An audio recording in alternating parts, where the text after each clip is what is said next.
How difficult is it in an investigation like this when they they found a link into it? They have their in with him to then figure out where these tentacles lead, because he may just be like the end of one tentacle. He's probably not like the big head of whatever this is, Right. or this big giant ball of string to find all the ends of it.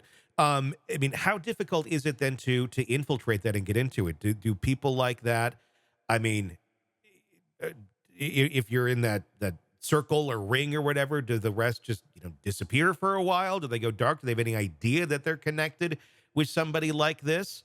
How effective is it going to be, or how easy is it going to be, or difficult for them to get in there and find out where those tentacles lead to find other people?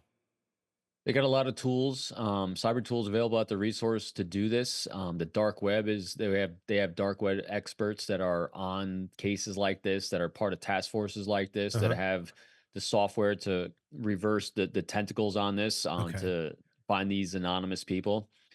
They then put profiles together, and you're right. A lot of these people that might be witty about what's going on. Again, remember, he's not on there in true name, so Yeah. they will not know necessarily that they need to go low for a while, unless they recognize pictures of her that he shared. Yeah. Um, but if he's sharing other pictures, they're not necessarily going to know. But also, then our law enforcement is really on top of this more than you think. That the challenge with it is, as much as we have the capability to track these horrendous monsters, there's so many monsters, it's hard to get them all. Yeah. And so it's why it's rough. But I've been part of, when I was part of the Innocent Lives Foundation, I know the software that we utilize Yeah. to put together packages that would give over to law enforcement allowed us to really find these people that were doing not good things. Yeah. It's like one monster is going to lead to more monsters, and every time you find a A lot of monster, there's more monsters. monsters. A lot So of mon and it's so what they're also, and again, so here's awareness, for anyone that's a parent that's listening. What they're also trying to do in this also, because this is we're seeing child porn, all right? But that is not the only thing going on here. When you have child porn, the likelihood that you're having, sex trafficked children as well as part of this network, and so they're going to do all they can to take down sex trafficking of Mhm. children Yeah. and human trafficking of children, Mhm. which takes place at a lot of major events around the country. Every time there is a NASCAR event, believe it or not, you have a lot of sex trafficking going on of children, of minors. There's a lot of bad people, whether it's a World Series, NFL Yeah. games, anytime there's a major conglomeration of people coming together, this stuff's going on. And so this is such a it seems like a one-off case with just one guy with some child porn on his cell phone, but these are the types of things it could be leading to Mhm. uncovering. And that's why they're really taking their time and doing a really good job, hopefully, of finding those tendrils that we're talking about, because this is only the very, very tip of the iceberg of what they might be able to do to take down a massive network. Mom is cooperating right now, according to that statement that was made the other day. Yep. Um, what does that say about what's going on here? I mean, is there any world in which she is not charged in some way, shape, or form in this? It probably depends on the depth as to what she was involved in or what she knew. But the fact that she is cooperating, I mean, she's not giving the TV interviews right now, but I would think that would be a positive thing as long as what she's giving them is, real information. Yeah, I don't know. I honestly don't know, because I don't know what she knows. I don't Hmm. know what law enforcement knows. I'm 50-50. Yeah. I'm really, again, I love it when we actually have a great presser with the chief, Hmm. because they can fill you full of confidence, or they can erode it, and you're just like, oh my god, this is a crap show. Yeah. And she filled me full of confidence, at least at that presser, and I Yeah. got a lot of confidence right now in what they're doing.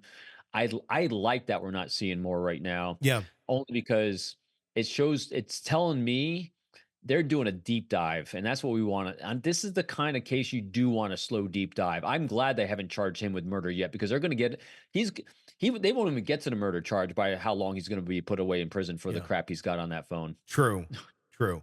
I did think it was interesting. One of the terms that was used in the presser the other day by the police chief, she said holding those responsible, Yes. not just him, not just, you know, them, those two, uh, those responsible. Eh, Was that on purpose? I mean, Yep. was there reason behind that verbiage? 100%. I love that's why that's why Yeah, I love that I got my goosebumps going, man. yeah, It's every once in a while through tragedy, we're going to do a lot of good. And I felt that, well, listen to that chief. She holding those response. Yes, that says that they're on a network right now. They are, oh, I'm hoping to stand by for some great righteousness to come out of this. And a lot of people are going to go to jail and potentially shocking people. That's the thing that always gets you on this stuff too, is the people that are doing this are sometimes the people you never suspect. yeah. Well, yeah, you're exactly right. I mean, look at the world we live in today. I mean, if we were to look back 30 years and go, who do you think will be arrested and in jail today or have charges against them for horrible things? I guess most of us would never have picked some of the characters that have been over the years, Bill Cosby and all that. It is. It's usually people that you don't suspect, and not that we're going to necessarily find celebrities in this, but it's quite often, you know, those people that are in positions of trust and power, and that's a scary part. Power. No, those power brokers, they think they can hide because of their power. Yeah. No, and then you have something like this come along, and you have a righteous. I use that word just because I think she's doing the right thing here. She seems determined to get to the truth and to get the monsters behind the bars. So it's this looks like it's a whole different flavor than it is out in Delphi, isn't it? No, yeah, very much so. This is a flavor of accountability, of being on track and being focused with good leadership at the top. Absolutely. Let's keep our fingers crossed. Yeah. Hey, it's Tony Brueski. If you like the podcast, be sure to like, subscribe, and press that bell so you don't miss any of our updates on the cases we're following for you right here at the Hidden Killers podcast from True Crime Today. And thanks